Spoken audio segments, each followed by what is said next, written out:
अस्सलाम वालेकुम students, I hope आप सब ठीक होंगे। आज हम स्टार्ट करेंगे class 11 KPK book mathematics chapter 4 exercise 4.4 question number 1। अच्छा, एक्सरसाइज 4.4 स्टार्ट करने से पहले आपको पहला वाला कॉन्सेप्ट पता होना चाहिए ताकि इन एक्सरसाइज में जो क्वेश्चंस आएंगे उनको सॉल्व करने में हमें आसानी हो। ठीक है, तो अभी तक हम लोगों ने एक्सरसाइज 4.1 से 4.3 तक क्या पढ़ा था। सबसे पहले हम लोगों ने अर्थमेटिक सीक्वेंस को डिस्कस किया था। ठीक है, अर्थमेटिक सीक्वेंस में मैंने आपको एक सीक्वेंस की एग्जांपल दी थी कि अगर आपके पास सीक्वेंस है 1 3 5 अप टू सो ऑन, आपके पास सीक्वेंस चलता जा रहा है। ठीक है, तो इस इसमें यानी अर्थमेटिक सीक्वेंस में हम लोगों ने एक जनरल फार्मूला पढ़ा था कोई भी nth टर्म फाइंड करने के लिए, यानी A N is equal to A one plus N minus one T. ये वाला फार्मूला हम लोग यूज़ करते हैं कोई भी nth टर्म फाइंड करने के लिए। अब nth टर्म क्या होती है बच्चों, मैंने आपको एग्जांपल दी थी एक सीक्वेंस की 1 3 5 अप टू सो ऑन आपके पास सीक्वेंस चलता जा रहा है। तो ये जो से मैंने डॉट्स लिखाए हैं ना, इन डॉट्स में आपके पास nth टर्म कोई भी टर्म हो सकती है। ठीक है, वो आपके पास 9th टर्म भी हो सकती है, 100th टर्म भी हो सकती है, 1000 टर्म भी हो सकती है, क्योंकि मैंने आपको स्पेसिफाई नहीं किया, लास्ट टर्म नहीं बताई यहाँ पे। ठीक है, तो इन डॉट्स में आपके पास nth टर्म कोई भी टर्म हो सकती है। तो कोई भी nth टर्म फाइंड करने के लिए आपके पास एक जनरल फार्मूला है ये वाला। आप लोगों ने सिंपल n को रिप्लेस कर देना उस वाली टर्म से। यानी फॉर एग्जांपल मुझे निकालनी है 9th टर्म निकालनी है। ठीक है, तो मैं n को रिप्लेस कर दूंगी 9 से। फिर a1, ये मेरे पास है a1, यानी 1 मेरे पास है a1, ये मेरे पास a2 है, ये मेरे पास a3 वैल्यू है। और अगर मेरे पास आगे भी कोई वैल्यू होती तो यकीनन a4 होती। ठीक है, उसके बाद a5 होती। ठीक है, अप टू सो ऑन आपके पास चलती जा रही है। और लास्ट वैल्यू आपके पास होती है an।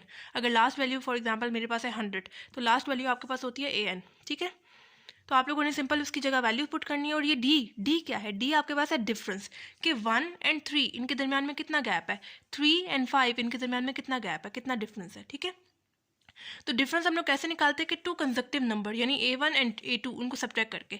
यानी आप लोगों ने क्या करना है, a2 में से उसे प्रीवियस टर्म यानी a1 को सब्ट्रैक्ट कर देना है। a2 मेरे पास क्या है 3 है, माइनस a1 मेरे पास क्या है 1 है। ठीक है, 3 माइनस 1 मेरे पास क्या आ जाएगा 2 आ जाएगा। उसी तरह अगर आप लोग डिफरेंस निकालने के लिए a3 को चूज करें हैं तो उससे प्रीवियस टर्म यानी a2 को सब्ट्रैक्ट कर दे। तो a3 आपके पास क्या है 5 है, माइनस a2 मेरे पास क्या है 3 है, तो 5 माइनस 3 मेरे पास क्या आ जाएगा 2 आ जाएगा। तो आप लोग देख सकते हैं यहाँ पे डिफरेंस आपके पास सेम आ रहा है। ठीक है, तो डिफरेंस का सेम होना ना अर्थमेटिक सीक्वेंस में ज़रूरी है। अगर डिफरेंस आपके पास सेम नहीं है तो फिर वो अर्थमेटिक सीक्वेंस में या अर्थमेटिक प्रोग्रेशन में नहीं है।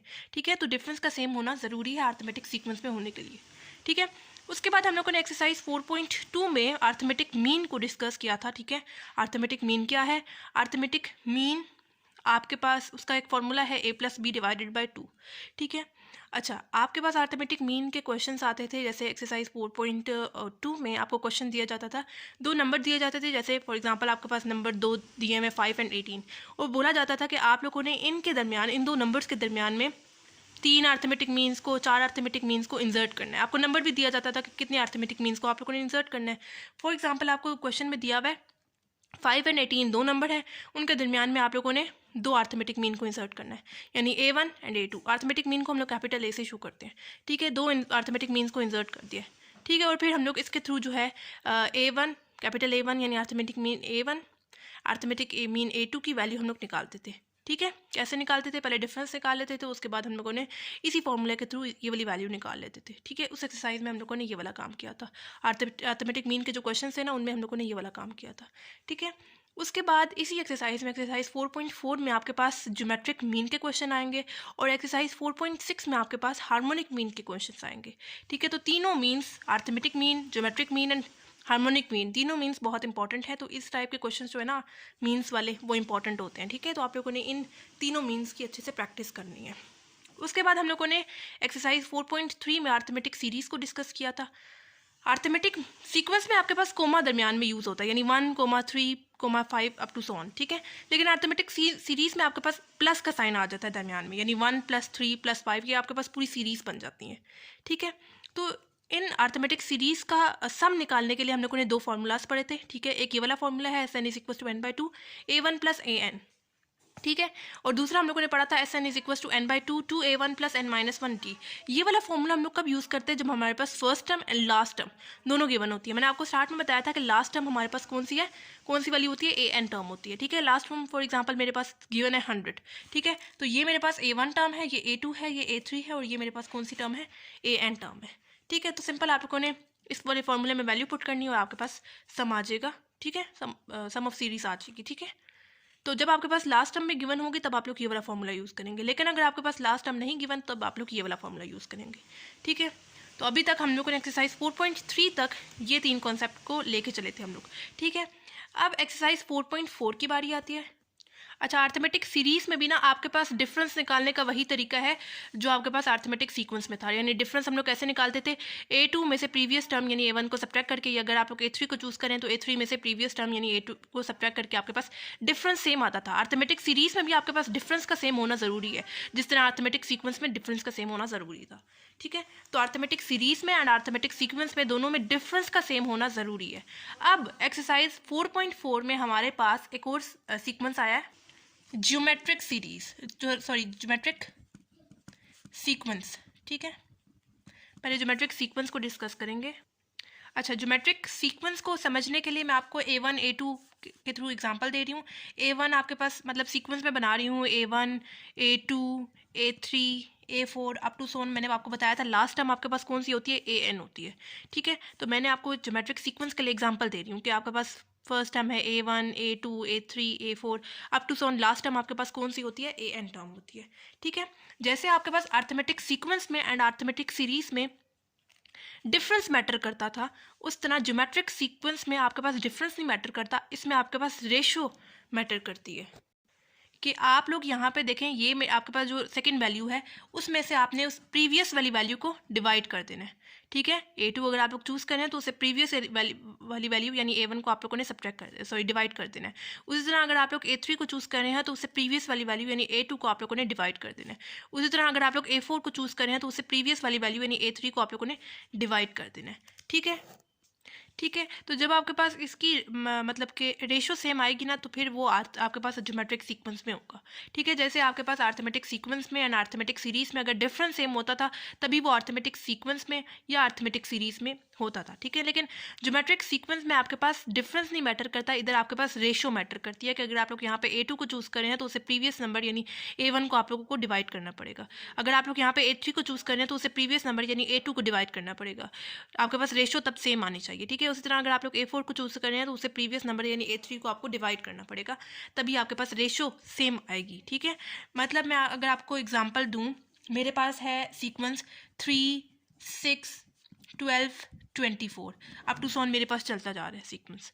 ठीक है, तो ये मेरे पास A1 है, ये मेरे पास A2 है, ये मेरे पास A3 है एंड ये मेरे पास क्या है, A4 है। ठीक है, तो रेशो हम लोग कैसे निकालते हैं, इसका रेशो कैसे हम लोग चेक करते हैं कि A2 में से प्रीवियस टर्म यानी A1 को डिवाइड करना पड़ता है, यानी 6 डिवाइडेड बाई 3 आपके पास क्या आता है, 2 आता है। ठीक है, उसी तरह अगर मैं यहाँ पे चूज़ कर रही हूँ A3 को तो मुझे उसे प्रीवियस टर्म यानी A2 को डिवाइड करना पड़ेगा। A3 मेरे पास क्या है, 12 है, डिवाइडेड बाई A2 मेरे पास क्या है, 6 है, तो 12 डिवाइडेड बाई 2 मेरे पास क्या आता है, 2 आता है। तो आप लोग देख सकते हैं यहाँ पे रेशो आपके पास सेम आ रही है, यानी R आपके पास क्या आ रहा है, 2 आ रहा है। ठीक है, रेशो सही है, मतलब रेशो सेम आ रही है तो फिर वो ज्योमेट्रिक सीक्वेंस में है। ठीक है, अगर आपके पास रेशो सेम नहीं आएगी तो फिर वो अर्थमेटिक सीक्वेंस में नहीं होगा। अगर जैसे मैंने आपको ऊपर एग्जांपल दी थी ये वाली, इसको देख लेते हैं, 1 + 3 सीक्वेंस में 1 3 5 अप टू सोन आपके पास चलता जा रहा है। ये आपके पास A1 है, ये आपके पास A2 है एंड ये आपके पास A3 है। ठीक है, रेशो हम लोग कैसे निकालते हैं, A2 में से प्रीवियस टर्म यानी A1 को डिवाइड कर दें, तो A2 आपके पास क्या है, 3 है, डिवाइडेड बाय A1 मेरे पास क्या है, 1 है, तो 3 डिवाइडेड बाय 1 मेरे पास क्या आता है, 3 आता है। इसके साथ करके देखते हैं क्या सेम आ रही है कि नहीं आ रही। A3 में से प्रीवियस टर्म यानी A2 को डिवाइड करेंगे। ठीक है, A3 मेरे पास क्या है, 5 है, डिवाइडेड बाई A2 मेरे पास क्या है, 3 है, 5 डिवाइडेड बाई 3 कटिंग नहीं होती, यही आंसर मेरे पास आ रहा है। यानी आपके पास इस केस में रेशो सेम नहीं आ रही तो फिर वो ज्योमेट्रिक सीक्वेंस में नहीं है। ठीक है, रेशो का सेम होना ज़रूरी है। यहाँ पे आपके पास 3 आ रही है, यहाँ पे आपके पास 5/3 आ रही है, तो रेशो अगर सेम नहीं है तो फिर वो ज्योमेट्रिक सीक्वेंस में नहीं है। यहाँ पे अब आप लोग देख सकते हैं आपके पास रेशो सेम नहीं आ रही तो वो ज्योमेट्रिक सीक्वेंस में नहीं है। जबकि यहाँ पे देखिए हम लोगों ने ये वाला जो सीक्वेंस के साथ देखा है तो इसमें हमारे पास रेशो सेम आ रही थी, यानी हम लोगों ने A2 में से डिवाइड किया था A1 को तो हमारे पास 2 आ रहा था। उसी तरह दोबारा चेक करने के लिए क्या रेशो सेम आ रही है, एक और नंबर के साथ चेक किया, A3 में से डिवाइड किया A2 को यानी प्रीवियस टर्म को डिवाइड किया तो 12 डिवाइडेड बाई 6 मेरे पास 2 आ रही थी। यानी इस तरह से हमें पता चल गया ये वाला सीक्वेंस जो है वो ज्योमेट्रिक सीक्वेंस है। ठीक है, इसमें हमारे पास रेशो सेम आ रही थी। ठीक है, लेकिन इस वाले केस में ये ज्योमेट्रिक सीक्वेंस में नहीं है क्योंकि इसकी रेशो सेम नहीं आ रही। ठीक है, जैसे आपके पास अर्थमेटिक सीक्वेंस में एंड अर्थमेटिक सीरीज में डिफरेंस मैटर करता है, उस तरह ज्योमेट्रिक सीक्वेंस में आपके पास रेशो मैटर करती है। ठीक है, ये तो थी रेशो की बात। उसके बाद आपके पास एक जनरल फॉर्मूला है जैसे आर्थमेटिक सीक्वेंस में हम लोगों ने जनरल फार्मूला पढ़ा था A N is equal to A one plus N minus one D, मतलब कोई भी nth टर्म फाइंड करने के लिए। उसी तरह ज्योमेट्रिक सीक्वेंस में हम लोगों ने फार्मूला पढ़ा है, मतलब मेरे पास ए वन टर्म का होना ज़रूरी है, ठीक है। उस तरह अगर मैं ए टू टर्म निकाल रही हूँ, ए थ्री निकाल रही हूँ, ए फोर निकाल रही हूँ, अप टू सोन आके आपके पास चलती जाएंगे, ए वन टर्म का होना ज़रूरी है। ए टू के लिए आपके पास जनरल फार्मूला क्या है, A one R two minus one, ये वाला जो नंबर है उससे एक नंबर कम, यानी आपके पास ऐसे होगा ए वन आर वन, ठीक है। इस वाले नंबर से आपके पास जो रेशियो है वो एक नंबर कम होगी, ठीक है। उसी तरह नेक्स्ट वाले में भी आपके पास ए वन लाजमी आएगा, ठीक है, हर किसी में। ए टू के साथ भी ए वन लाजमी था, लेकिन आगे रेशियो का थोड़ा सा चेंज था, ठीक है। ए वन रेशियो आपके पास यानी आर थ्री माइनस वन, यानी आपके पास जनरल फॉर्मूला है, ठीक है। ये मेरे पास क्या आएगा, ए वन आर टू आएगा, ठीक है। यानी अगर आपके पास आर्थमेटिक, ये देखें, ये जो सा स्मॉल ए, उसमें आपके पास नंबर थ्री है, तो रेशियो में आपके पास उस थ्री से एक नंबर कम यानी टू होगा, यानी three minus one, three minus one. उसी तरह ए फोर में आपके पास क्या होगा, A one R four minus one, यानी आपके पास क्या आएगा, A one R four minus one क्या होगा, थ्री आएगा, यानी इस फोर से एक नंबर कम यानी थ्री होगा, ठीक है। तो आपके पास ज्योमेट्रिक सीक्वेंस में सबसे पहले रेशो का सेम होना ज़रूरी है। उसी तरह जनरल फार्मूला हम लोगों ने पढ़ा कि ए वन वैल्यू होना ज़रूरी है, ठीक है। ए वन आपके पास सब में यूज़ होगी, ए टू हो, ए थ्री हो, ए फोर हो, कोई भी आपके पास जो है, बेशक आप ए नाइन के साथ देख लें, A nine is equal to A one लाजमी होगी आर इस वैल्यू से, यानी नाइन माइनस वन, इस वाली वैल्यू से एक नंबर कम, यानी A one R nine minus one क्या हो जाएगा, एट हो जाएगा। इसके लिए जनरल फार्मूला ये है, मतलब ए नाइन के लिए। उसी तरह ए टेन के लिए देख लें, ए वन का होना ज़रूरी है, आर मतलब ये वाली जो वैल्यू है टेन, उसमें से एक वैल्यू कम होगी, यानी A one R ten minus one क्या हो जाएगा, नाइन हो जाएगा, ठीक है। तो जैसे मैंने सब वैल्यूज़ के लिए one two three four value के लिए निकाला है, तो क्यों ना मैं एक जनरल फार्मूला ही बना दूँ ए एन वैल्यू के लिए। जैसे ये वाले वैल्यू के लिए, मतलब जनरल फार्मूला आपके पास ए एनथ टर्म के लिए बना हुआ है, उसी तरह हम लोग ए एनथ टर्म के लिए ज्योमेट्रिक सीक्वेंस का एक जनरल फार्मूला ही बना लेते हैं। यानी मेरे पास क्या होगा, ए एन टर्म के लिए मैं बनाना चाह रही हूँ, ए वन सब में है तो ए एन में भी आपके पास ए वन होगा, ठीक है। आर इस एन में से एक वैल्यू कम होगी, जैसे यहाँ पे देखिए फोर थी ना, मतलब यहाँ पे आपके पास वैल्यू फोर थी, तो फोर में से एक वैल्यू कम थी, फोर माइनस वन मतलब थ्री था। उसी तरह ए एन में आपके पास क्या होगा, ए वन तो लाजमी होगा, आर रेशो में आपके पास क्या पावर आएगी, इस वाली एन की वैल्यू में से माइनस वन, ठीक है। फॉर एग्जाम्पल मेरे पास nth टर्म है, 11 टर्म है, nth टर्म मेरे पास कौन सी है, 11th टर्म है, is equal to A one लाजमी आएगा, आर इस वाली n की जगह मैं क्या पुट करूंगी, यहाँ पे मैंने n को किस चीज़ से रिप्लेस किया, 11 से, तो यहाँ पे भी n की जगह 11 पुट करूंगी, माइनस वन, यानी ए वन आर इस वाली वैल्यू से एक नंबर कम, यानी 11 माइनस वन मेरे पास क्या आ जाएगा, 10 आ जाएगा, ठीक है। यानी ये मेरे पास वैल्यू आ गई ए 11th टर्म की, ठीक हो गया।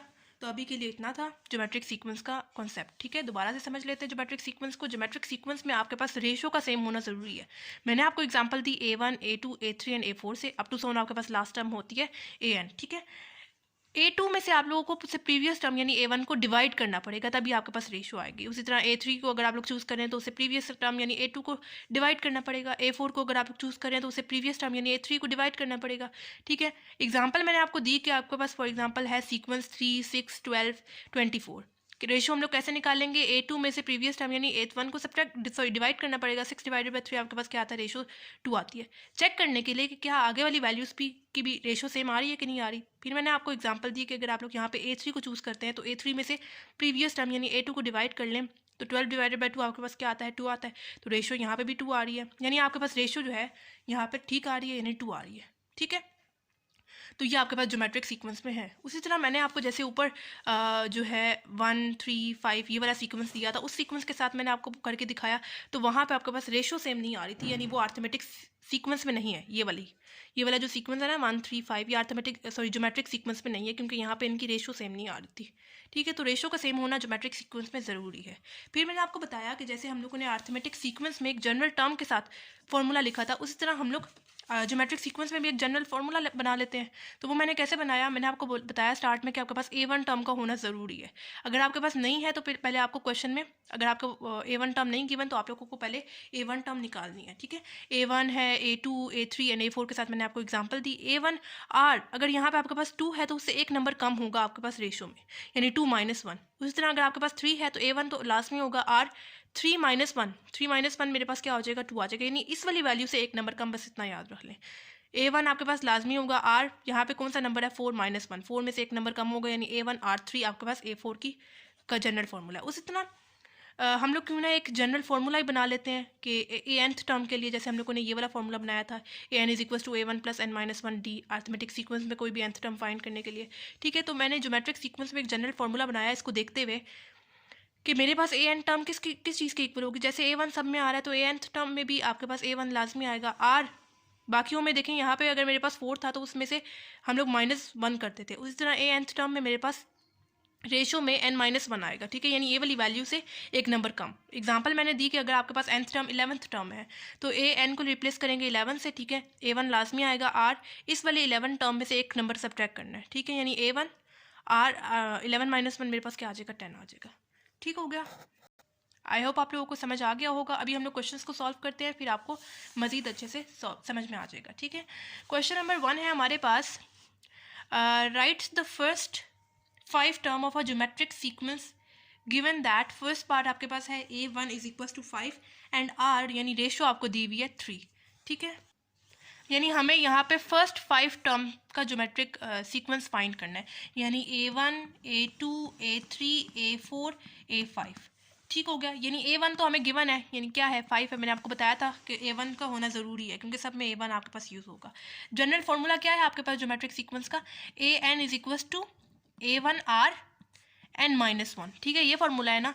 A2 भी वैसे ही निकालेंगे। A2 का क्या फार्मूला है, मतलब A1 लाजमी होगा, R इस 2 में से एक वैल्यू कम होगी आपके पास इसमें। ठीक है, A1 की क्या वैल्यू है 5 है एंड R आपके पास क्या है 3 है, तो 2 - 1 आपके पास क्या आ जाएगा 1 आ जाएगा। 2 3 आपके पास क्या हो जाएगा 15 हो जाएगा। यानी A2 की क्या वैल्यू आपके पास आ रही है 15 आ रही है। A1 5 A2 15 आ रही है। ठीक है, A3 हम लोग कैसे निकालेंगे, A3 का क्या फॉर्मूला बनेगा, A1 लाजमी होगा हर किसी में, R इस वाली 3 वाली वैल्यू से एक वैल्यू कम यानी -1 कर देंगे। A1 आपके पास क्या है, क्वेश्चन में वैल्यू गिवन है 5 एंड R की वैल्यू क्वेश्चन में गिवन है 3। 3 - 1 आपके पास क्या हो जाएगा 2 आ जाएगा। 5 3 का स्क्वायर आपके पास क्या होता है 9 होता है। 3 9 आपके पास क्या हो जाएगा 45। ठीक हो गया। उसके बाद आपके पास क्या है A4, उसका भी पहले हम लोग फॉर्मूला बना लेते हैं कि किस चीज़ के इक्वल होगा। A1 हर किसी में आ रहा है, R 4 में से एक वैल्यू कम यानी 4 - 1 हो जाएगा। A1 आपके पास क्या है 5 है एंड R आपके पास क्या है 3 है, तो 4 - 1 आपके पास क्या हो जाएगा 3 हो जाएगा। 5 3 का क्यूब आपके पास क्या होता है 27 होता है। 5 × 27 आपके पास क्या हो जाएगा 135। ठीक हो गया। उसके बाद आपके पास क्या है A5, इसका फॉर्मूला क्या है A1 R 5 - 1। इस वाली वैल्यू से 5 वाली वैल्यू से एक नंबर कम यानी 5 - 1 हो जाएगा। A1 आपको गिवन है क्वेश्चन में 5, R भी आपको गिवन है क्वेश्चन में 3 एंड 5 - 1 आपके पास क्या हो जाएगा 4 हो जाएगा। ठीक है, 5 - 1 आपके पास 4 हो जाएगा ना। एंड 3 की पावर 4 आपके पास क्या आता है 81 आता है। 5 × 81 मेरे पास क्या आता है 405। ठीक है, यानी आपके पास टोटल सीक्वेंस क्या बना, A1 मेरे पास क्या आई है वैल्यू 5 आई है, A2 आपके पास क्या आई है 15, A3 45, A4 आपके पास 135 एंड A5 आपके पास क्या आई है 405।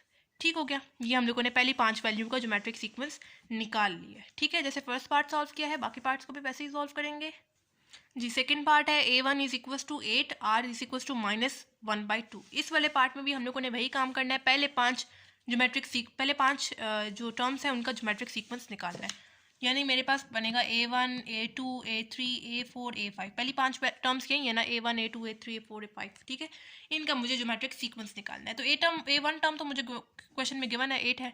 A2 टर्म लोग कैसे निकालेंगे टर्म, आप लोगों को जनरल फॉर्मूला पता है AN is equal to A1 R n-1। ठीक है, इस वाली n में से एक वैल्यू मतलब -1 हम लोगों ने कर देना तो हमारे पास रेशो आ जाएगी, रेशो की पावर आ जाएगी। ठीक है, तो A2 के लिए हमारे पास क्या फॉर्मूला बनेगा, A1 हर किसी में आ रहा है, लास्ट में है A1 की वैल्यू हमें वैसे भी पता है, R इस 2 में से एक वैल्यू कम यानी -1 करेंगे। ठीक है, यानी A1 हमें गिवन है क्वेश्चन में 8, R भी हमें क्वेश्चन में गिवन है -1/2, तो 2 - 1 मेरे पास क्या आ जाएगा 1 आ जाएगा।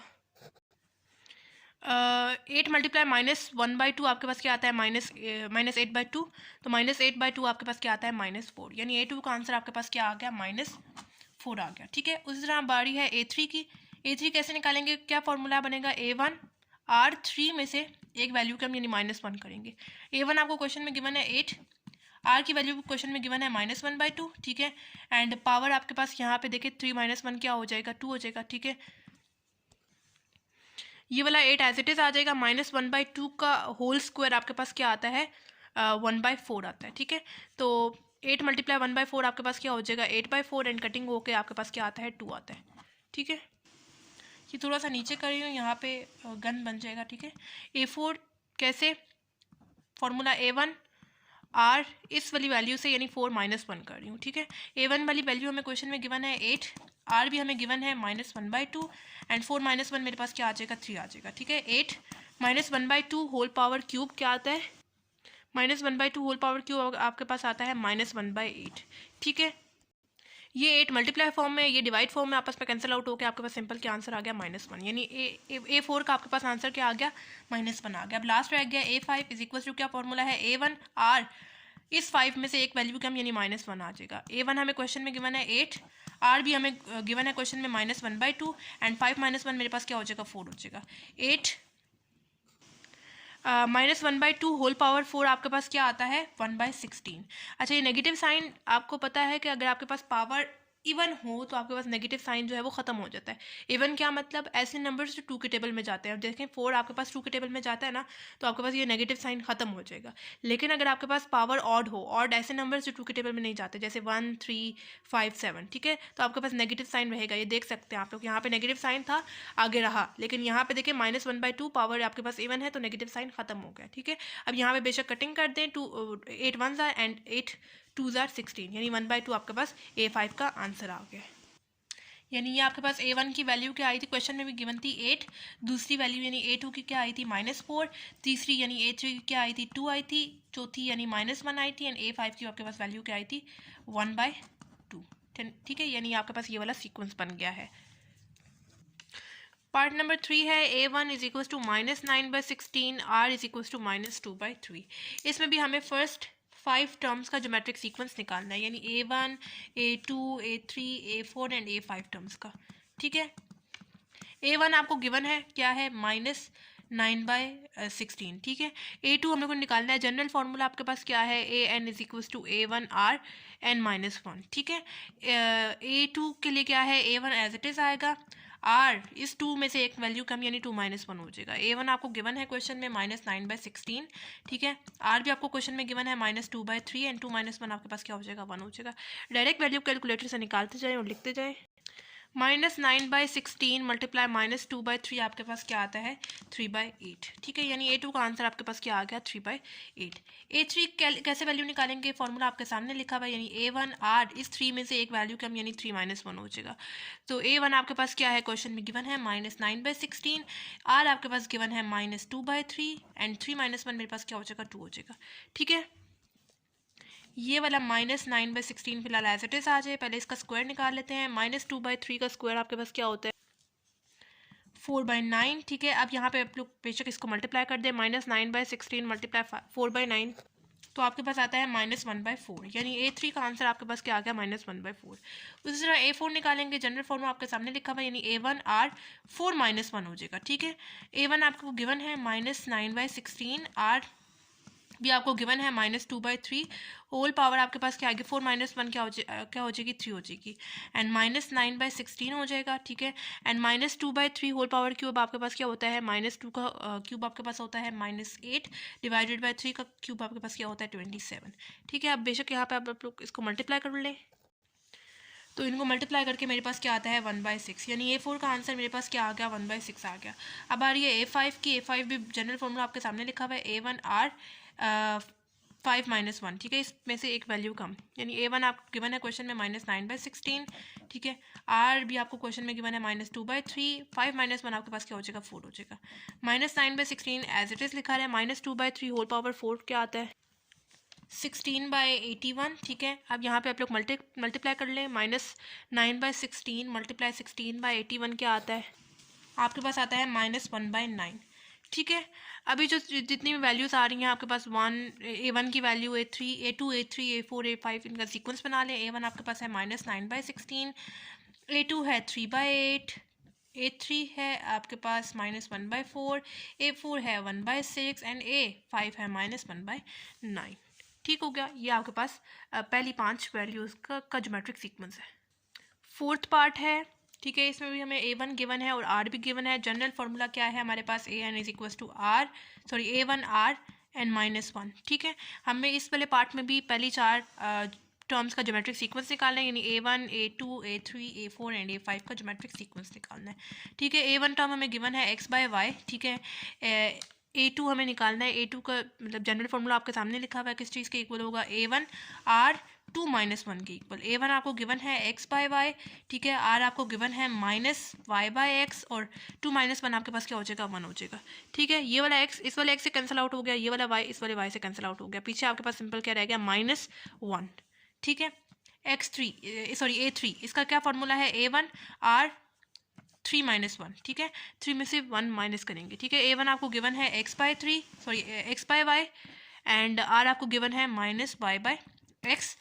3 - 1 आपके पास क्या हो जाएगा, 2 हो जाएगा। ठीक है, पहले आप लोग खोल लें, x/y हो जाएगा एंड ये हो जाएगा -y/x का होल स्क्वायर, आपके पास क्या हो जाएगा, y² मैंने आपको बताया था कि किसी भी नेगेटिव नंबर की पावर अगर आपके पास इवन हो तो वो नेगेटिव साइन खत्म हो जाता है। 2 इवन है ना, तो आपके पास नेगेटिव साइन खत्म हो जाएगा। ये वाला x इस x के स्क्वायर के साथ कैंसिल आउट हो गया, ये वाला y इस y के स्क्वायर के साथ कैंसिल आउट हो गया, पीछे आपके पास रह गया y/x। मतलब अभी एक तो y है ना, इसके पास 2 थे पहले, एक कैंसिल आउट हो गया। उसी तरह यहाँ पे भी आपके पास 2x थे, एक इसके साथ कैंसिल आउट हो गया, पीछे आपके पास y/x रह गया। ठीक है, ये आपके पास किसका आंसर आ गया, A3 का। A4 भी ऐसे निकालेंगे। A4 के लिए जनरल फॉर्मूला आपके सामने लिखा हुआ है, क्या है, A1 R 4 - 1, 4 में से -1 करेंगे। ठीक है, A1 आपके पास है सामने x/y एंड R आपको गिवन है -y/x। पावर क्या लिखेंगे, 4 - 1 क्या आ जाएगा, 3 आ जाएगा। ठीक है, x/y हो जाएगा, पहले यहाँ पे खोल लें आप लोग, इस पे क्यूब अप्लाई कर लें। -y/x का होल क्यूब क्या होगा, -y/x -y³ divided by x³।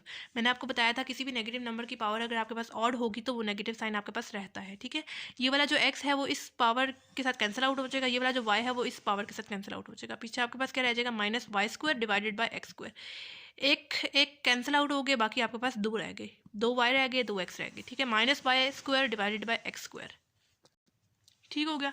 उसके बाद हमारे पास है A5 कैसे निकालेंगे, जनरल फॉर्मूला आपके सामने लिखा हुआ है, A1 R इस 5 में से -1 करेंगे। A1 आपके पास गिवन है x/y, R आपको गिवन है -y/x, 5 - 1 आपके पास क्या हो जाएगा, 4 हो जाएगा। x/y वाला एज इट इज आ जाएगा, पहले यहाँ पे -y/x होल पावर 4 इसको अप्लाई कर लेते हैं, ये हो जाएगा मेरे पास y⁴ डिवाइडेड बाय x⁴। ठीक है, ये नेगेटिव साइन है, पावर आपके पास इवन है तो नेगेटिव साइन खत्म हो जाएगा। ये वाला जो x है वो इस पावर के साथ कैंसिल आउट होगा, ये वाला y जो है वो इस पावर के साथ कैंसिल आउट होगा, पीछे आपके पास क्या रह जाएगा, y³ डिवाइडेड बाय x³। ठीक है, एंड ये आ गया आपके पास A5 का आंसर। ठीक है, सीक्वेंस बना लेते हैं। A1 आपके पास क्या गिवन था, x/y, A2 आपके पास क्या गिवन है, -1, A3 y/x, A4 -y²/x² and A5 आपके पास क्या आया है, y³ डिवाइडेड बाय x³। ठीक हो गया, एंड ये आ गया हमारे पास पहली 5 टर्म्स का ज्योमेट्रिक सीक्वेंस। अच्छा, क्वेश्चन नंबर 2 है, suppose that the third term of a geometric sequence is 27 and the fifth term is 243, find the first term and common ratio. ठीक है, अच्छा, अब इस क्वेश्चन में इन्होंने हमें बता दिया है कि आपके पास पहले जो चीज़ें हमें गिवन है वो हम लोग लिख लेते हैं। आपको बताया हुआ third term of a geometric sequence is 23, यानी A3 आपको गिवन है 27 sorry, and the fifth term is 243, यानी फिफ्थ टर्म भी आपको गिवन है, यानी A5 आपको गिवन है 243। इसको देखते हुए आप लोगों ने फाइंड करना है A1 term, first term find करनी है, यानी A1 टर्म फाइंड करनी है, कॉमन रेशियो आप लोगों ने फाइंड करनी है। ठीक है, आप लोगों को ज्योमेट्रिक सीक्वेंस का जनरल फॉर्मूला पता है, AN = A1 R n - 1। ठीक है, तो क्यों ना हम लोग A3 एंड A4 A5 को थोड़ा सा खोल के लिख लेते हैं। A3 आपके पास अगर आप लोग इसको खोल के लिखते हैं तो आपके पास क्या आएगा, A3 है तो किस चीज़ के इक्वल होगा, A1, मतलब A1 R इस 3 में से -1 हम लोगों ने कर देना है, यानी A3 आपके पास इसी चीज़ के इक्वल होगा। A3 किस चीज़ के इक्वल है, A1 R 3 - 1। ठीक है, जैसे हम लोगों ने ऊपर वाले क्वेश्चंस में किया था ना, देखें A3 किस चीज़ के इक्वल था, A1 R 3 - 1। ठीक है, उसी तरह इसमें भी वही काम करना है। देखें A3 आपके पास ज्योमेट्रिक सीक्वेंस के अकॉर्डिंग किस चीज़ के इक्वल होगा, A1 R 3 - 1 के इक्वल। उसी तरह A5 आपके पास किस चीज़ के इक्वल होगा, A1 R 5 - 1 के इक्वल। ठीक है, जनरल फॉर्मूला आपके सामने लिखा हुआ है, A1 लास्ट में आएगा, R इस वाली वैल्यू यानी ये जो सी वैल्यू होगी उसमें से -1 कर देना है। लिखी ऊपर वैल्यू 3 थी, ऊपर वैल्यू लिखी -1 कर दिया, 5 थी वैल्यू 5 लिखा, -1 ऊपर कर दिया। ठीक है, तो आपके पास क्या आता है, A1 R3 - 1 आपके पास क्या आता है 2 आता है, एंड A1 R5 - 1 आपके पास क्या आता है 4 आता है। ये दो डाटा हमें क्वेश्चन में गिवन थे। A3 हमें गिवन था 27, A5 हमें गिवन था 243, और जनरल फार्मूला हमें पता है ज्योमेट्रिक सीक्वेंस का A1 R उसके अकॉर्डिंग हम लोगों ने A3 एंड A5 जो हमें क्वेश्चन में ही गिवन थी उनको हम लोगों ने ज्योमेट्रिक सीक्वेंस के अकॉर्डिंग लिख दिया। अब बेशक आप लोग इसको इक्वेशन नंबर 1 कह दें और इसको इक्वेशन नंबर 2 कह दें, ठीक है। हमें क्या चीज़ इस क्वेश्चन में निकालनी है, A1 निकालना है और हमें रेशो कॉमन रेशो निकालनी है, ठीक है। तो मैं क्या करूँगी, मैं यहाँ पे इनको आपस में डिवाइड कर दूँगी। अच्छा, अब आप लोगों ने यहाँ पे सब्स्टिट्यूशन मेथड नहीं अप्लाई करना, यानी आप लोग जो सब्ट्रैक्ट करते हैं ना सब्स्टिट्यूशन मेथड में, वो वाला मेथड नहीं अप्लाई करना। वो हम लोग कब यूज़ करते हैं जब हमारे पास प्लस या ऐड या सब्ट्रैक्ट हो रही होती हैं वैल्यूज़, लेकिन यहाँ पे ये मल्टीप्लाई हो रही है, इस वजह से आप लोग यहाँ पे सब्स्टिट्यूशन मेथड नहीं यूज़ करेंगे, ठीक है। यहाँ पे हम लोगों ने यहाँ पे चूँकि निकालनी है कॉमन रेशियो, इस वजह से मैं क्या करूँगी, इनको डिवाइड कर लूँगी इक्वेशन 1 एंड 2 को। मतलब मैं यहाँ पे डिवाइड कर रही हूँ, ठीक है, इक्वेशन 2 में से इक्वेशन 3 को, यानी इक्वेशन 2 मेरे पास क्या है A5/A3 हो जाएगा, इज इक्वल्स टू मेरे पास हो जाएगा A1R4 divided by A1R2 sorry. कैसे लिखा, A5 की चीज़ उसके सामने लिखी, ठीक है, एंड A3 की चीज़ उसके सामने लिखी, ठीक है। मतलब मैंने इक्वेशन 2 में से इक्वेशन 1 को क्या किया है, डिवाइड किया, ठीक है।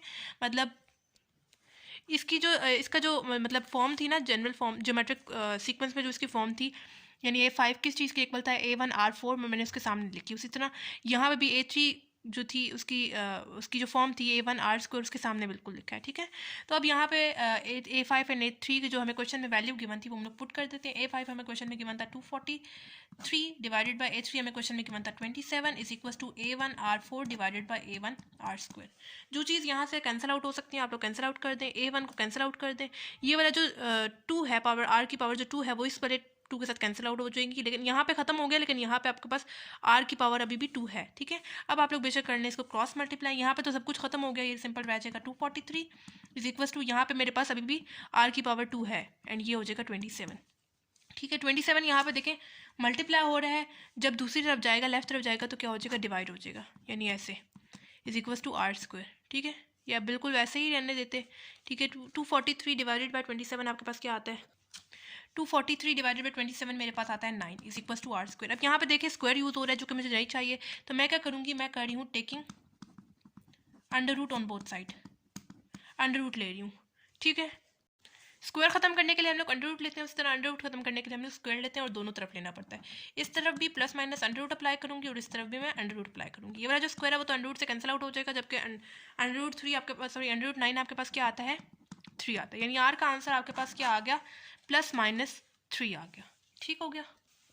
अब ये जो हमारे पास R का आंसर आया है ना, वो हम लोगों ने किसी भी एक इक्वेशन में पुट करते हुए A1 का भी आंसर निकाल लेना है, क्योंकि हमें A1 भी निकालना है, ठीक है। अभी हम लोग पूरा क्वेश्चन सॉल्व कर ले, फिर मैं आपको दोबारा से सही से समझाती हूँ, ठीक है। A1 मतलब किसी भी फॉर्मूले में किसी भी एक इक्वेशन में पुट करते हुए A1 की वैल्यू निकालेंगे। मैं इक्वेशन नंबर 1 ले रही हूँ, A3 is equal to A1R² equation number 1 है, A3 एज इट इज़ आ जाएगा, इज इक्वल टू A1 की वैल्यू निकालनी है, R की वैल्यू अभी आप लोगों ने निकाली है +-3, तो मैं यहाँ पे पुट कर रही हूँ +3, ठीक है। नेगेटिव में आपके पास यहाँ पे आंसर नहीं आ सकता, ठीक है। तो A3 का आंसर जो आंसर था, मतलब आपका क्वेश्चन में गिवन था, वो कितना था 27 इज इक्वल टू 3, यहाँ पे देखिए मल्टीप्लाई हो रहा है, जब लेफ्ट तरफ जाएगा तो डिवाइड हो जाएगा, A1 is equal to 27 divided by 3 आपके पास क्या होता है, सॉरी इस 3 के ऊपर स्क्वायर भी है, तो 3 का स्क्वायर आपके पास क्या आ जाएगा 9 आ जाएगा, ठीक है। 27 डिवाइडेड बाई 9 आपके पास क्या आता है 3 आता है, यानी A1 का आंसर आपके पास क्या आ गया 3 आ गया, A1 का आंसर 3 आ गया एंड कॉमन रेशियो आपके पास क्या आ गया +-3 आ गया, ठीक हो गया। सिंपल इस क्वेश्चन में हमने क्या किया, इस क्वेश्चन में इन्होंने हमें दो चीज़ें दी हुई थी, A3 हमें गिवन था 27, A5 हमें गिवन था 243, ठीक है। इसको देखते हुए हमने निकालना था A1 की वैल्यू एंड कॉमन रेशियो निकालना था, ठीक है। तो जनरल फार्मूला आपके पास ज्योमेट्रिक सीक्वेंस का है AN is equal to A1 R(n-1). मैंने क्या किया, मैंने A3 एंड A5 को उसके जनरल फार्मूला के अकॉर्डिंग खोल के लिख दिया, यानी A3 किस चीज़ के इक्वल होगा, A1 R, इस 3 में से एक वैल्यू कम, यानी 3-1 यानी A1 R2 होगा।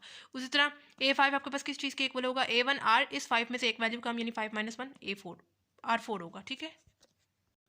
यानी A3 आपके पास किस चीज़ के इक्वल था, A1R² एंड A5 आपके पास किस चीज़ के इक्वल था, A1R4 के इक्वल। इसको मैंने इक्वेशन नंबर 1 का नाम दे दिया, इसको इक्वेशन नंबर 2 का नाम दे दिया। मुझे यहाँ पे निकालना है R एंड A1। मैंने क्या किया, मैंने यहाँ पे पहले इनको डिवाइड करते हुए R की वैल्यू निकाली, उसके बाद किसी भी एक इक्वेशन में पुट करते हुए मैंने A1 की वैल्यू निकाल लेनी है। मैंने इनको डिवाइड किया, इक्वेशन 2 में से इक्वेशन नंबर 1 को डिवाइड किया, बिल्कुल मतलब A5 ये लिखा है, उसके जो सामने चीज़ है यानी उसका जो फॉर्म है, जनरल फॉर्म है A1R4, वो बिल्कुल उसके सामने लिखा है। A3 यहाँ पे लिखा है, बिल्कुल उसके सामने उसकी जनरल फॉर्म लिखी है। यहाँ पे जो जो चीज़ कैंसिल आउट हो रही थी कैंसिल आउट कर दी, ये A1 मल्टीप्लाई फॉर्म में, ये डिवाइड फॉर्म में आपस में कैंसिल आउट हो गए। ये जो सी R की पावर 2 है ऊपर वाले 4 के साथ कैंसिल आउट हो गए, लेकिन यहाँ पे अभी भी R की पावर 2 है, ठीक है। 27 यहाँ पे डिवाइड हो रहा था, जब दूसरी तरफ गया तो मल्टीप्लाई हो रहा था, जब दूसरी तरफ गया तो डिवाइड हो गया।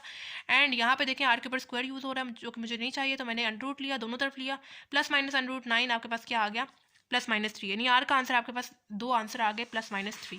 मैंने क्या किया, किसी भी एक इक्वेशन में आप लोगों ने R की वैल्यू पुट कर देनी। मैंने इक्वेशन नंबर 1 में R की वैल्यू पुट की 3, ठीक है, 3 पुट किया मैंने। अगर आप लोग -3 भी पुट करके देखते हैं तो वो भी आपके पास 3 ही आएगी, देख लें पुट करके। यानी आपके पास A3 = A1R²। A3 क्या वैल्यू आपके पास क्वेश्चन में 27 है, A1 आपके पास क्या है, A1 की वैल्यू निकालनी है, ठीक है। एंड R अगर आप लोग -3 पुट करके देखते हैं तो ऊपर स्क्वायर है, ठीक है। 27 ये आपके पास हो जाएगा A1 -3 का स्क्वायर आपके पास क्या हो जाएगा, 9 हो जाएगा, ठीक है। एंड 27 डिवाइडेड बाय 9 = A1 आपके पास क्या आ जाएगा, 3 आ जाएगा, ठीक है। ये नेगेटिव साइन जो है वो स्क्वायर के साथ जो है वो जैसे मैंने आपको स्टार्ट में बताया था, किसी भी नेगेटिव नंबर की पावर अगर आपके पास इवन हो तो नेगेटिव साइन खत्म हो जाता है, तो नेगेटिव साइन इस वजह से खत्म हो गया, ठीक है। तो A1 की वैल्यू हमारे पास क्या आ गई, 3 आ गई, एंड कॉमन रेशियो हमारे पास आ गई +-3। अच्छा जी, क्वेश्चन नंबर 3 है हमारे पास, find the 7th term of a geometric sequence that has 2 and -√2 for its second and third value. अच्छा, जो चीज़ हमें गिवन है पहले हम लोग वो लिख लेते हैं। मतलब हमें गिवन है कि 2 and -√2 for its second and third value, यानी सेकंड A2 का आंसर मेरे पास गिवन है क्वेश्चन में 2, एंड A3 का आंसर मुझे क्वेश्चन में गिवन है -√2, ठीक है। और इसी को देखते हुए हम लोगों ने A7 की वैल्यू निकालनी है, ठीक है। दोबारा क्वेश्चन को पढ़ लें। फाइंड द 7th टर्म, यानी A7 हमें फाइंड करना है of a geometric sequence that has 2 and -√2 for its second A2 के लिए हमारे पास क्या वैल्यू है, 2 है, एंड A3 मतलब थर्ड यानी A3 के लिए हमारे पास क्या वैल्यू है, -√2, ठीक है। और हमें इसको देखते हुए A7 की वैल्यू निकालनी है। बिल्कुल ये हमारे पास क्वेश्चन नंबर 2 की तरह है। आप लोगों ने क्या करना है, पहले जनरल फॉर्म आपको ज्योमेट्रिक सीक्वेंस की पता है, an = A1 Rn - 1, ये आपके पास जनरल फॉर्म है, ठीक है। पहले आप लोगों ने A2 एंड A3 को इसकी जनरल फॉर्म के अकॉर्डिंग खोल के लिख लेना है। यानी A2 आपके पास किस चीज़ के इक्वल होगा, जनरल फॉर्म के अकॉर्डिंग A1 R, इस 2 में से एक वैल्यू कम यानी 2 - 1 हो जाएगा, यानी A1 R 2 - 1 आपके पास क्या हो जाएगा, 1 हो जाएगा। उसी तरह A3 का आपका जनरल फॉर्म क्या होगी, A1 R, इस 3 में से एक वैल्यू कम यानी 3 - 1 होगा। A1 R 3 - 1 आपके पास क्या हो जाएगा, 2 हो जाएगा, ठीक हो गया। यानी आपके पास A2 की क्या वैल्यू आई है, A1 R 1 आई है, एंड A3 की क्या वैल्यू आई है आपके पास, A1 R², यानी उसकी जनरल फॉर्म के अकॉर्डिंग, ठीक है। तो अब आप लोग बेशक इसको नाम दे दे क्वेश्चन नंबर 1 एंड इसको नाम दे दे क्वेश्चन नंबर 2 का, जैसे हम लोगों ने क्वेश्चन नंबर 2 में किया था। ये मैं काम क्यों कर रही हूँ, जैसे हम लोगों ने क्वेश्चन नंबर 1 में ये वाला काम करते हुए, मतलब question number 1 and question number 2 इसको करते हुए, उसके बाद डिवाइड करते हुए R की वैल्यू निकाली थी, उसके बाद A1 की वैल्यू निकाली थी। पहले हमें क्वेश्चन नंबर 3 में ये दोनों काम करने हैं। क्यों, क्योंकि आपके पास अगर A7 की हमें वैल्यू निकालनी है तो वो किस चीज़ के इक्वल है, जनरल फॉर्म आपके पास सामने लिखी हुई है। A7 आपके पास जनरल फॉर्म के अकॉर्डिंग किस चीज़ के इक्वल है, A1 R, इस 7 में से एक वैल्यू कम यानी 7 - 1, A1 R 7 - 1 आपके पास क्या हो जाएगा, 6 हो जाएगा। तो आपके पास A1 एंड R की वैल्यू गिवन पता होगी तभी आप लोग A7 की वैल्यू निकाल सकते हैं ना। तो इसी वजह से मैं पहले R की वैल्यू निकालूंगी, फिर किसी एक क्वेश्चन में पुट करते हुए A1 की वैल्यू निकालूंगी, उसके बाद हमारे पास A7 की वैल्यू आ जाएगी, ठीक है, जैसे मैंने क्वेश्चन नंबर 2 में किया था, ठीक है। तो अब मैं यहाँ पे करने लगी हूँ डिवाइड। A2 में से इक्वेशन नंबर 2 में से इक्वेशन नंबर 1, यानी A3 divided by A2 = A3 की चीज़ उसके सामने जनरल फॉर्म उसके सामने लिखेंगे, यानी A1 R2 divided by A2 की जनरल फॉर्म यानी A1 R1 उसके सामने लिखेंगे, ठीक है। यानी आपके पास A2 की वैल्यू क्वेश्चन में गिवन थी 2 एंड A3 की वैल्यू आपको क्वेश्चन में गिवन थी -√2। तो पुट कर देते हैं इनकी वैल्यू। A3 की क्या वैल्यू है, -√2 डिवाइडेड बाय A2 की क्या वैल्यू है, 2 है, = A1 R² divided by A1 R, ठीक है। अब बेशक आप लोग जो जो चीज़ें कैंसिल आउट हो रही हैं उनको कैंसिल आउट कर दें। A1 कैंसिल आउट हो रहे हैं, ये R इस पावर के साथ कैंसिल आउट हो रहे हैं, ठीक है। तो आपके पास आर का क्या आंसर आ गया, सिंपल आर रह गया ना, ये वाला जो स्क्वायर था वो नीचे वाले आर के साथ कैंसिल आउट हो गया, सिर्फ एक आर रह गया। किस चीज़ के इक्वल है, -√2/2, यानी आर का आंसर आपके पास क्या आ गया, -√2 आ गया। ठीक है, अब जो हमारे पास आर की वैल्यू आई है वो हम लोगों ने किसी भी एक इक्वेशन में, यानी इक्वेशन नंबर 1 या इक्वेशन नंबर 2 में से किसी एक इक्वेशन में पुट करते हुए A1 की वैल्यू निकाल लेनी है। ठीक है, तो मैं इक्वेशन नंबर 1 में पुट कर रही हूँ। इक्वेशन नंबर 1 मेरे पास क्या है, A2 is equal to A1R1। ठीक है, A2 एज इट इज आ जाएगा, इज इक्वल टू A1 की वैल्यू निकालनी है, एंड आर की वैल्यू अभी आप लोगों ने पीछे निकाली है, -√2/2 पुट कर देंगे। A2 की वैल्यू हमें क्वेश्चन में गिवन थी 2, पुट कर देते हैं। एंड यहाँ पे देखें ये -√2/2 मल्टीप्लाई हो रहा है, जब दूसरी तरफ जाएगा तो डिवाइड हो जाएगा, यानी ऐसे हो जाएगा -√2/2 इज इक्वल टू, पीछे क्या रहेगा, A1 रहेगा। 2 डिवाइडेड बाय -√2/2 आपके पास क्या आता है, -2√2 आता है। ठीक है, ये डायरेक्ट मैंने कैलकुलेटर से वैल्यू निकाली है। दूसरा ये तरीका है कि ये मैं आपको यहाँ पे करके बता रही हूँ। ठीक है, दूसरा ये तरीका है, आपके पास क्या वैल्यू है, A1 इज इक्वल टू, अभी यहाँ पे क्या लिखा हुआ है, 2 डिवाइडेड बाय -√2/2 है ना, ऐसे है ना। ये देखिए 2 यहाँ पे डिवाइड हो रहा है। जब मुझे किसी चीज़ को अगर डिवाइड से मल्टीप्लाई फॉर्म में कन्वर्ट करना होता है ना, तो ये वाला 2 तो एज इट इज है ना, इसको मुझे डिवाइड से मल्टीप्लाई फॉर्म में कन्वर्ट करना है ना, तो मेरे पास ऐसे आ जाएगा, जो चीज़ नीचे है वो ऊपर आ जाएगी, एंड जो चीज़ ऊपर है वो नीचे चली जाएगी, ऐसे हो जाएगा मेरे पास। यानी मैं डिवाइड से मल्टीप्लाई फॉर्म में कन्वर्ट करना होता है तो क्या करते हैं हम लोग, जो चीज़ नीचे होती है वो ऊपर आ जाती है, यानी डिनोमिनेटर नोमिनेटर में आ जाता है, नोमिनेटर डिनोमिनेटर में चला जाता है। ठीक है, यानी A1 इज इक्वल टू 2 × 2 मेरे पास क्या हो जाएगा, 4 डिवाइडेड बाय -√2। अब नीचे आपके पास क्या आ गया है, √ आ गया। अब आपको इसको करना पड़ेगा रैशनलाइज कैसे करते हैं, मल्टीप्लाई, डिनोमिनेटर में जो वैल्यू होती है उसको आप लोग ऊपर मल्टीप्लाई भी करते हैं, नीचे डिवाइड भी करते हैं। अब यहाँ पे नेगेटिव साइन है, लेकिन जब आप लोग उसको मल्टीप्लाई एंड डिवाइड करेंगे तो उसके साथ आप लोगों ने नेगेटिव साइन को नहीं लगाना। ठीक है, ये हो जाएगा आपके पास A1 इज इक्वल टू 4 √2 हो जाएगा, 4 × √2 ऐसे हो जाएगा ना, डिवाइडेड बाय ये आपके पास हो जाएगा -√2 का होल स्क्वायर। ठीक है, -√2 एंड √2 आ गया आपके पास। ठीक है, तो आपके पास होल स्क्वायर की फॉर्म में आ जाएगा। ठीक है, यानी मेरे पास अगर है ना, यहाँ पे भी 7 नंबर है और यहाँ पे भी 7 नंबर है, तो क्या मैं इसको ऐसे लिख सकती हूँ, 7 पावर स्क्वायर। ठीक है, 2 7 है तो एक दफ़ा लिखते हुए पावर स्क्वायर लिखती। ठीक है, दो चीज़ें हैं, नेगेटिव साइन ये भी लिखा। ठीक है, और ऊपर मैंने स्क्वायर अप्लाई कर दिया। A1 इज इक्वल टू 4 √2 -√2, मतलब ये वाला जो स्क्वायर है वो तो √ से कैंसिल आउट हो जाएगा, जबकि नेगेटिव साइन का पावर अगर आपके पास इवन हो तो आपके पास नेगेटिव साइन खत्म हो जाता है, आपके पास पीछे रह जाएगा 2। ठीक है, बल्कि ये नेगेटिव साइन बाहर रहेगा, क्योंकि आपके पास इस वाले के साथ तो नेगेटिव साइन नहीं है ना, जो हम लोग ब्रैकेट के अंदर लिख रहे हैं। ठीक है, सिर्फ एक ही वैल्यू के साथ नेगेटिव साइन है, वो आपके पास बाहर आएगा। ठीक है, तो ये आपके पास हो जाएगा माइनस बाहर है, एंड ये वाला 2 इस 4 के साथ कैंसिल आउट हो जाएगा। आपके पास A1 का आंसर क्या आ जाएगा, -2 √2। ठीक है, तो A1 का आंसर आपके पास क्या आ गया, -√2/2। ये इतना लंबा चौड़ा आप ना करें, डायरेक्ट वैल्यू कैलकुलेटर से बेशक निकाल लें। ठीक है, अच्छा वापस आते हैं, हम लोगों ने आर की वैल्यू भी निकाल ली, A1 की वैल्यू भी निकाली। अब बारी है किस चीज़ की, मेन चीज़, यानी A7 की वैल्यू निकालनी। A7 की वैल्यू निकालनी थी हमें। जनरल फार्मूला आपको पता है ज्योमेट्रिक सीक्वेंस का, AN is equal to A1 R n -1 होगा। ठीक है, तो A7 का जनरल फार्मूला क्या होगा, A1 R 7 -1। ठीक है, A7 एज इट इज आ जाएगा, is equal to A1 R 7 -1 आपके पास क्या हो जाएगा, 6 हो जाएगा। A7 is equal to A1 की वैल्यू अभी आप लोगों ने निकाली है, -2 √2 पुट करेंगे। R की वैल्यू भी अभी हम लोगों ने पीछे निकाली थी, -√2/2 होल पावर 6। ठीक है, A7 is equal to -2 √2 as it is आ जाए पहले। ठीक है, फिर देखें नेगेटिव साइन की पावर आपके पास क्या है, इवन है, तो आपको मैंने बताया था कि नेगेटिव साइन की पावर अगर आपके पास इवन होगी तो नेगेटिव साइन आपके पास खत्म हो जाता है। √2 की पावर 6 आपके पास क्या होती है, 8 होती है, डिवाइडेड बाय 2 की पावर 6 आपके पास क्या होती है, 64 होती है। ठीक हो गया, मतलब ऐसे किसी भी चीज़ की पावर का क्या मतलब है, मतलब अगर मेरे पास 2 की पावर 6 लिखी हुई है तो इसका क्या मतलब है कि जो नीचे वाला नंबर है 2 वो इस मतलब यहाँ पे 6 दफ़ा मल्टीप्लाई हो रहा है, यानी 1 2 3 4 5 6, यानी 6 दफ़ा ये वाला नंबर मल्टीप्लाई हो रहा है। ठीक है, अगर आपके पास कैलकुलेटर में ऑप्शन नहीं है पावर 6 वाला तो आप लोग बेशक कैलकुलेटर में 2 मल्टीप्लाई उतने बार ना मल्टीप्लाई कर दें 2 को, यानी 2 को 6 दफ़ा मल्टीप्लाई कर दें तो आपके पास 64 ही आ जाएगा। ठीक है, उसी तरह यहाँ पे आपके पास जो है √2 है, तो इसमें जो इसमें भी वही काम करना है, √2 को 6 दफ़ा मल्टीप्लाई कर लें तो आपके पास 8 आ जाएगा। ठीक है, अब आगे करना है डायरेक्ट कैलकुलेटर से सॉल्व कर लें इसको, तो आपके पास क्या आता है, -√2/4। ठीक हो गया, A7 का आंसर आपके पास क्या आ गया, -√2/4। सिंपल इस क्वेश्चन में क्या किया है, इन्होंने हमें बोला था कि A7 वैल्यू आप लोग को निकालनी है, जबकि आपके पास 2 एंड -√2 आपके पास किस चीज़ की वैल्यू है, सेकंड एंड थर्ड टर्म की, यानी A2 का आपके पास वैल्यू क्या है, 2 है, एंड A3 क्या वैल्यू है, -√2 है। ठीक है, जनरल फॉर्म में ज्योमेट्रिक सीक्वेंस का पता है, N is equal to A1 R n -1। ठीक, ठीक है। A2 की हमारे पास जनरल फॉर्म फिर क्या होगी, A1 R इस 2 में से -1 करेंगे, यानी A1 R1 इसकी जनरल फॉर्म होगी A2 की, ठीक है। उसी तरह A3 की आपके पास जनरल फॉर्म क्या है, A1 R स्क्वायर। इसको आप लोग बेशक इक्वेशन नंबर 1 का नाम देते हैं, यानी A2 की आपको जनरल फॉर्म लिखी ना सामने A1 R1, एंड A3 की भी जनरल फॉर्म लिखी ना सामने A1 R स्क्वायर। ये इक्वेशन नंबर 1 है, एंड ये आपके पास इक्वेशन नंबर 2 है। फिर जैसे हम लोगों ने क्वेश्चन नंबर 2 में इनको डिवाइड किया था, मतलब कॉमन रेशो निकालने के लिए, वैसे ही हम लोगों ने इनको डिवाइड कर दिया। A3 के सामने उसकी जनरल फॉर्म लिखी, A2 के सामने उसकी जनरल फॉर्म लिखी, ठीक है। ये A1 आपस में कैंसिल आउट हो गए, ये वाला जो R था वो स्क्वायर के साथ कैंसिल आउट हो गया, सिंपल आपके पास यहाँ से R की क्या वैल्यू आ गई, -√2/2, ठीक है।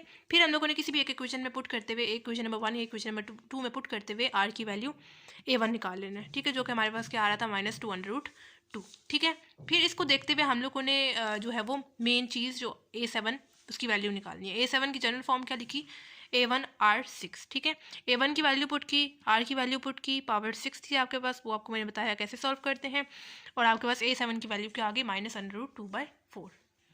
तो ये था हमारे पास एक्सरसाइज 4.4 का क्वेश्चन नंबर 1, 2 एंड 3। बाकी अगर आपको किसी भी क्वेश्चन से रिलेटेड कोई प्रॉब्लम हो तो आप लोग मुझसे कमेंट बॉक्स में पूछ सकते हैं। इसके अलावा आप लोगों ने मुझे ये भी बताना है कि आपको मेरी वीडियोस कैसी लग रही हैं, क्या ये हेल्पफुल हैं या नहीं है, और आपने मेरे चैनल को सब्सक्राइब भी करना है ताकि मेरी सारी वीडियोस आपकी तरफ टाइमली पहुँच जाएँ, और अपने फ्रेंड्स वगैरह के साथ भी शेयर करें ताकि उनका भी फ़ायदा हो जाए। तो मिलते हैं नेक्स्ट वीडियो में, तब तक के लिए अल्लाह हाफिज़।